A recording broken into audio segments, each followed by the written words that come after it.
On reprend Bezrat Hashem, on est dans les Tikkunim, toujours on est dans ce folio 15b. Alors j'espère qu'après le cours de la semaine dernière, c'est quand même plus clair pour vous ces trigrammes. Sur ces trigrammes et les 6 trigrammes, effectivement on peut faire des dessins tournés, simplement quelqu'un m'a dit que ça ressemblait à une Magen David, faut pas non plus exagérer. Parce que nous, c'est pas parce qu'on a 6 directions qu'on a cette Magen David, parce qu'on a quand même 4 directions plus le haut et le bas. Donc il faudrait faire peut-être une Magen David en 3 dimensions, et je vois pas l'intérêt de vouloir mettre ça dans tous les sens.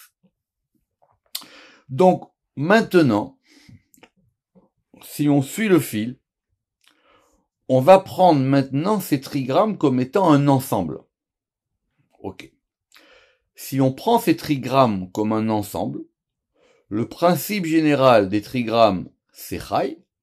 Chai étant 18, et on avait dit que c'était lié à Tzadik. Très bien. Et que les trigrammes, c'est en page 308 en bas. Vekol havayot ilin me ima ila'a talian, et que sur leur principe général, qui est ce principe de la vie, qui est le principe de Chai, ils dépendent de Ima Ila'a, ils dépendent de la mère supérieure, c'est-à-dire de Bina. Parce que les vies proviennent de Bina, des Chaim, parce que les vies proviennent de Bina. Ok. Vetzadik al sheme itkere Chai, et le principe de la vie qui est en bas, parce qu'on est passé de Chaim en haut à Chai en bas, c'est le principe de Tzadik. Donc en gros, c'est quelque chose qui provient du et d'en haut, de Ima, qui va mettre en place ces 6 trigrammes, et ces 6 trigrammes-là, ils sont sur le modèle général de Chai, et ils sont liés à Tzadik. Donc, on a maintenant le principe général, mais vous avez bien compris qu'on est passé d'abord par l'examen des trigrammes les uns après les autres, de la manière dont on a essayé d'expliquer la dernière fois, et que maintenant on remonte à la source. On va juste relire la page 309 en haut, on reprend en haut, Chayot Amerkava al Sheme Itkeriu, et donc les Chayot, les vivantes de la Merkava al Sheme Itkeriu, elles sont appelées par son nom. C'est quoi le nom? Le nom ici, c'est par rapport au degré de Bina. Alors, parce qu'évidemment, vous avez noté que Chaya c'est féminin. C'est peut-être ça qu'il veut dire ici. Begin dei ima ila, parce qu'elle est la mère supérieure et elle est ce degré de Chaim. Kema de atamer, et comme tu dis, et Chaim ila machazikimba, elle est un arbre de vie pour ceux qui la saisissent. Alors, évidemment, comme nous on a fait quand même Sharak Akinoïm et qu'on comprend un peu comment ça fonctionne, vous avez bien vu que dans l'expression et Chaim, on a et Chaim. Donc on a l'arbre de vie. Et on a elle. Donc on a le degré du etz de l'arbre, qui est le degré de la vie qui est lié à son degré à elle. Et cette conjonction de etz chaim i, elle est pour ceux qui vont se être marzik. Marzik en hébreu ça veut dire saisir, mais comme on dit, comme on attrape quelque chose. D'accord, comme on attrape quelque chose, elle est liée à ça. Et ce degré maintenant de la Bina, Vei Merkava la Chorma, et elle est elle-même le chariot de Chorma. Maintenant on comprend. C'est-à-dire que le chariot, c'est-à-dire le véhicule, et effectivement que Bina, elle est le véhicule de Chorma. C'est elle qui véhicule Chorma. N'oubliez jamais par exemple simplement que chaque fois qu'on dit Merkava, c'est un peu comme si on disait qui c'est. C'est-à-dire que c'est le trône, c'est le degré sur lequel elle s'assoit, c'est le degré sur lequel elle s'appuie. Donc Chorma, il s'appuie, et son trône à lui, c'est la Bina. Et effectivement, on avait déjà vu plusieurs fois que Merkava, on pouvait le décomposer en étant Rechevma, le chariot du mât. Le chariot de mât, et le Shema ici, il est lié à Chorma. Simplement, et maintenant on va pouvoir faire la conjonction, simplement, nous n'avions que des trigrammes. Donc il nous manque un degré pour arriver au tétragramme. Donc il nous manque le E. Malchut, Taman He. Ce degré de Malchut, là-bas, il est le E. C'est-à-dire quoi qu'il est là-bas? Dire il n'est pas ici. Parce que d'abord, pour les trigrammes, on n'a pas besoin du E. Mais on n'a pas besoin du E, mais on le suppose. Ou plutôt, on veut déposer cette force des trigrammes dans le E. Concrètement, c'est la raison pour laquelle que quand on va faire les na'anuim, les succutions du loulav avec les trigrammes, on le fait dans la souka. Parce que la souka, c'est le E. Le E, il n'est pas là. Taman, le Zohar, il dit, il est là-bas. Mais il est supposé. C'est quoi ce Shem Yud Kevav? Alors c'est la force qu'il a et il la dépose dans un E. Ou bas. Et lorsqu'on a ce E, Itkare Yud Kevavke Bishlimu, et lorsqu'on a ce E, alors maintenant le Shem Yud Kevavke, il est appelé en complétude. Vous comprenez ça? C'est très important. C'est-à-dire que maintenant, ce « là, c'est lui qui va donner l'achèvement de la chose, ou plutôt le parachèvement de la chose. C'est le « qui va donner maintenant la complétude de la chose. Vous pouvez faire des choses, mais il manque le degré d'accomplissement de la chose. On va aller on va maintenant rendre les choses plus complexes. Si vous avez la bina, qui est ce degré de vie, ce degré de vie, c'est lui maintenant qui va déclencher ces 6 trigrammes. C'est ce qu'on a compris. Ces 6 trigrammes maintenant, on veut leur donner une complétude. Donc cette complétude, on va la donner par rapport au E de la malchoute. Mais du coup, on passe d'un mode de 6 à un mode de 7. Pourquoi? Parce que ce degré de la malchoute, il va générer lui aussi quelque chose. C'est que comme ça que vous pouvez comprendre la ligne suivante. Shiva zimnin itkariat be, ba. Et donc, elle, la bina, elle est appelée 7 fois en elle. Et ça va former quoi? Ça va former 7 tétragrammes. 1, 2, 3, 4, 5, 6, 7. Ils sont marqués sur le livre. Il faut que vous en preniez le temps. Il faut que vous compreniez cet enchaînement des tikkun hazohar qui vient d'être fait là. On a tout fait monter les trigrammes dans leur source. Dans leur source, maintenant, ils sont dans la bina. Maintenant, comme ils sont dans la bina, et qu'il faut que maintenant ils aient un degré d'accomplissement, au sens étymologique, il faut qu'ils s'accomplissent, ils vont s'accomplir dans le degré de la malchoute, de elle, du féminin qui est en bas. Que c'est le degré qui est visé depuis le début. Donc du coup, on rajoute un E à chaque trigramme, donc on va avoir 6 tétragrammes, plus la malchoute, ça fait 7. On est d'accord? Alors, on pourrait faire la gematria de 7 fois 26, si vous voulez. Mais on va d'abord faire la gematria de 7 fois 4. Donc on a donc 7 noms de 4 lettres. Donc nous on avait 6 fois 3, 18. Et si on passe à 7 fois 4, ça fait 28. Ve'it be'un kafret advan. Et il y a en eux 28 lettres. Même remarque du Rama que la semaine dernière. Vous allez me dire non. Il y a uniquement 4 lettres répétées 7 fois. Non, ce sont 28 lettres. Parce que chaque tétragramme, même si l'un ressemble à l'autre, même si chaque tétragramme, on pourrait penser que c'est le même, ce ne sont pas les mêmes. Si on dit que les 7 tétragrammes, vous avez compris, c'est Chesed, c'est Chesed, Gvura, Tiferet, Netzar, Od, Yesod et Malchut. Donc on va établir 7 tétragrammes par rapport à ces 7 sphirotes. Et donc maintenant, on a donc 28 lettres. Parce que le Yud de Chesed, du Yud Kevav de Chesed, c'est pas le même que le Yud de Netzar ou de Od. Et qu'est-ce qu'on a gagné? On a gagné qu'on est revenu à notre principe de Kohar. Parce que 28, ça fait Kohar. Deitmar beun ve'ata yirdalna Kohar Adonai. Et maintenant que grandisse la force du Shem Adni. Force Kohar, note 36, a pour valeur 28. Et donc, ce sont 28 lettres dans Adni de Malchut. Est-ce que vous vous rappelez ce qu'on avait dit sur cette histoire de Kohar? On avait dit que c'était ça qui était l'un des problèmes de l'exil. C'est qu'on avait perdu ce degré. Vous vous rappelez qu'on avait vu vous rappeler de Yad, quand on avait parlé de Amalek.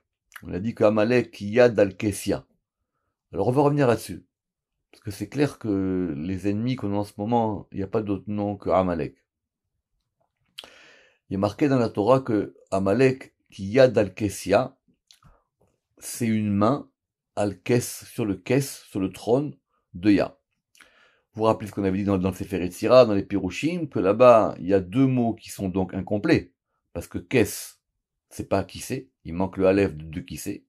Et Yah, c'est pas Yah, c'est uniquement Yudke. C'est pas Yudke Vavke.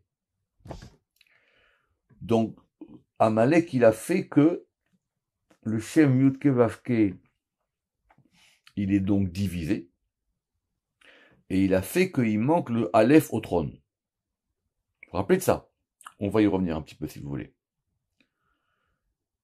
Et nous, on doit, d'une part, ramener le Aleph dans le Kes, pour que le Kes devienne Kissé, et on doit réunir le Shem, Yudke Vavke. Rappelez-vous que la Kavana du Kaddish, on a parlé de ça, vous vous rappelez? Je répète. Le Kaddish, quand on a dit là-bas, Yid Gadal, Vid Kada, Sheme Rabba, Sheme c'est Yudke. On veut agrandir le nom de Yudke, pour qu'il redevienne Yudke Vavke. Et toute l'histoire du Kaddish, vous vous rappelez qu'on a dit que celui qui dit Amen Yesheme Rabba Bekol Kocho, que là-bas on avait dit qu'il y avait 28 lettres aussi. On veut redonner cette force. Parce qu'il y a marqué là-bas que quand le temple a été détruit, on est parti belokoar, on est parti sans force. C'est ça la prière de Moshe. Ve'ata yirdalna koach Adonai. Et maintenant que grandisse cette force, le koach, cette force-là, dans le Shem Adni. Pourquoi on nous ramène ça maintenant? Parce que cette force de koach, où est-ce qu'elle doit aller? Cette force de koach, elle doit aller dans le Shem Adni. Cette force de koach, maintenant, il faut qu'elle se déverse dans la malchoute. Si vous voulez, par exemple, ça veut dire que ce qu'on fait à Sukkot, avec les Naanouim, c'est que ce degré que le Tikkun Hazor ici, il a appelé le degré de 18, on fait tourner les trigrammes qu'on a vus la semaine dernière. L'étape d'après, c'est qu'on veut maintenant rajouter un « et » à ça, pour que ça passe maintenant à 7 tétragrammes, et que ces 7 tétragrammes, ils donnent une force qui descend vers la malchoute. C'est ça, en gros, la jonction de Sukkot avec ce qui va se passer après. Et lorsque la malchoute, elle va recevoir ces 7, ou Behilin Sheva Shemahan, Itkariati Batsheva. Et maintenant, elle s'appelle Batsheva. Alors c'est extraordinaire ça. On a vu Batsheva dans les Erkat Elohim, mais la source elle est ici. Alors j'espère que tout le monde sait que Batsheva, au départ c'est un nom, d'accord? Comme on traduit Betsabé. Et quand on coupe le mot en deux, ça fait Batsheva. Ça veut dire la fille du 7. Ça veut dire quoi? Ça veut dire que, d'une part, elle est la fille de ce degré de 7. D'accord. C'est-à-dire quoi qu'elle est la fille? Ça veut dire qu'on a rétabli la jonction familiale. Elle redevient la fille. Parce qu'elle était partie loin. On était séparés de ce degré-là. Maintenant, elle devient Bat-Sheva. Elle est maintenant la fille de ce degré de 7. Or, si vous savez qui est Bat-Sheva dans le Tanakh, c'est encore mieux maintenant. Parce que Bat-Sheva, vous voyez bien le rapport qu'elle a avec le roi David. Petite question technique. Bat-Sheva, elle est la fille du 7, mais c'est 7 par rapport à elle. Le Ramak, il a répondu à ça dans Erkakinoïm. Ve'alai ou Itmar, et sur ce degré du 7, il est marqué un verset un peu énigmatique dans les psaumes. Le roi David, il dit, Sheva bayom il altira. C'est dans les psaumes 119, 168. Il y a une petite faute là, je sais pas, il faut rectifier. Le roi David, il a dit, 7 fois par jour, je t'ai loué. Les commentateurs classiques, ils ont eu du mal avec ça. Ça veut dire quoi que 7 fois par jour, David, il a loué Dieu? On n'a pas trouvé 7 prières dans la journée. Tous les comptes que vous pouvez faire, vous n'arrivez pas à 7. Shacharit, Mincha, Arvit. Allez, rajoutez-moi même Tikkun Chatzot, vous arrivez à 4. Rajoutez-moi même Moussaf, si c'est Shabbat ou Rosh Chodesh, vous arrivez à 5. C'est quoi que le roi David, il a dit, Sheva bayom il altira. Le roi David, il faisait donc 7 prières par jour. D'où le roi David, il a inventé qu'il y a 7 prières par jour. Très grande question. Mais ici, les Tikkun Hazohar, il nous donne la réponse. Le roi David, il est lié à la Malchut. Il sait que la Malchut, elle est réparée quand on arrive à ce degré du 7, comme on vient de voir maintenant ici. Qui est le degré de vous rappeler, on a dit 7 x 4, 28. Lorsque la Malchut, la note 37, elle reçoit la lumière des 7 Yudke Vavke, alors elle devient celle qui loue Hachem. Est-ce que vous avez vu comment le Zohar, il a lu le verset à l'envers? Sheva bayom il altira, qui c'est qui parle? C'est le roi David. Le roi David, c'est Malchut. C'est la Malchut qui parle. Lorsque maintenant, en bas, elle reçoit cet influx du haut qui s'est fait, alors maintenant, elle peut louer. Sans ça, elle peut pas le faire. Sheva bayom il altira. Alors, très bien. On a l'impression qu'il n'y a pas de transition avec ce qui va suivre, page 310. Yudke, tlatinu trin zimnin, bitlatinu trin Elohim. Inun lamed bet netivot chochma. Alors on va d'abord lire la phrase et après on va voir si on peut trouver la transition qu'il y a. Yudke, 32 fois dans 32 Elohim. Ils sont les 32 netivot de Chochma. Alors, lisons d'abord comment on va comprendre. Le Shem Elohim, vous avez bien vu que dans le Shem Elohim, il y avait aussi un Shem Yudke. Il est à l'envers. C'est Aleph Yud. D'accord? Donc, les 32 Shem Elohim, on les connaît. Ce sont les 32 Shem Elohim qui sont dans le récit de la création. On l'a vu au début du Sefer Yetzira. Et qui correspondent à ces 32 Netivot qui proviennent de Chorma. Vous vous rappelez de ça, on va pas revenir là-dessus, d'accord? Ça veut dire il y a 32 Shem Elohim dans Maaseh Bereshit qui correspond à ces 32 sentiers cachés qui vont donner les Netivot, les chemins cachés de la sagesse, qui vont déterminer la création. Il y a une porte entière dans le Pardes qui s'appelle Shara Netivot.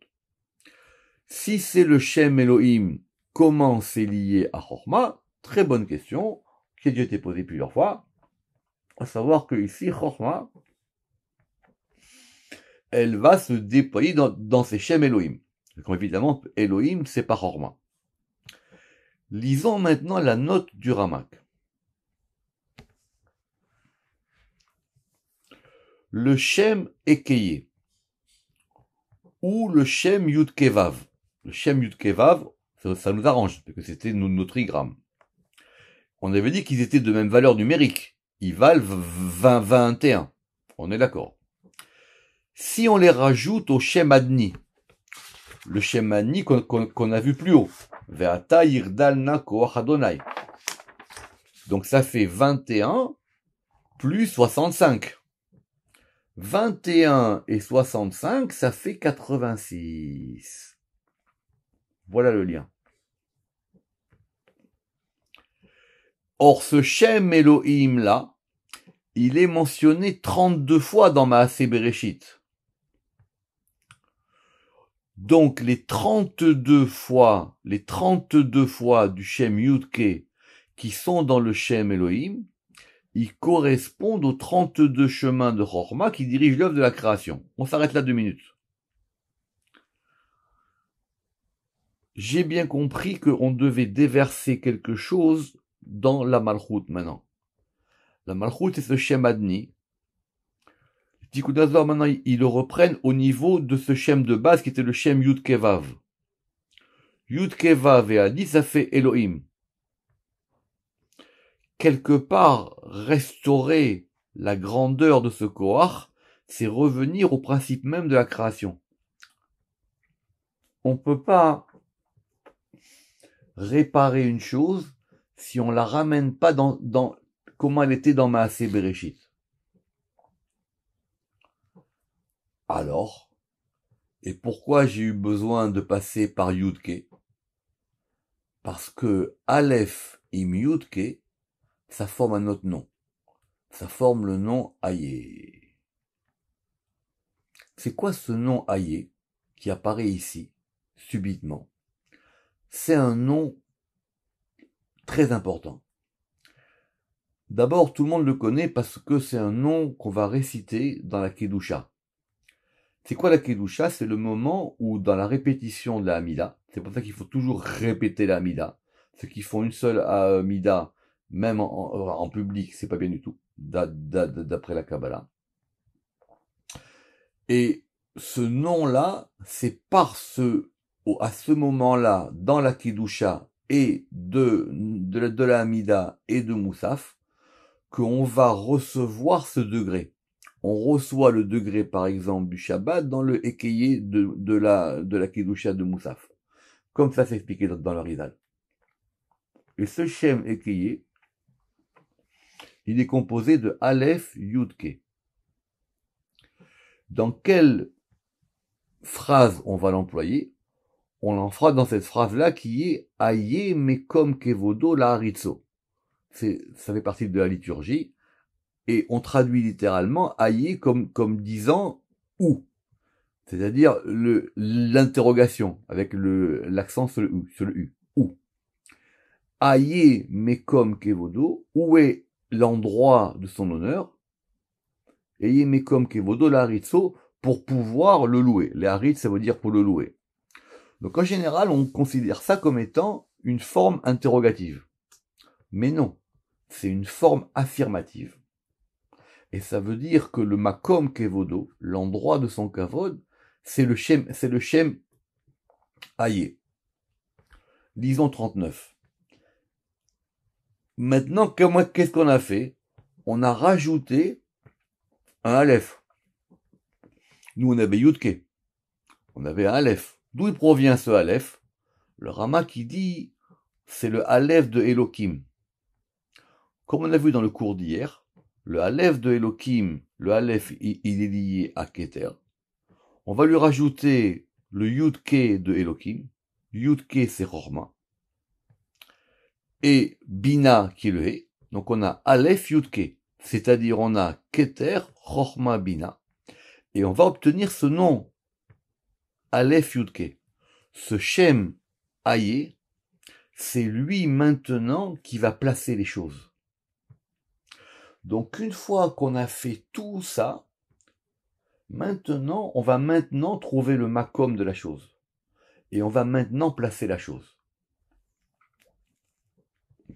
On va s'arrêter là pour aujourd'hui parce que la semaine prochaine, si Dieu veut, on va reprendre l'exercice des lettres avec un nouveau chapitre. Baruch Adonai Leolam. Amen ve Amen.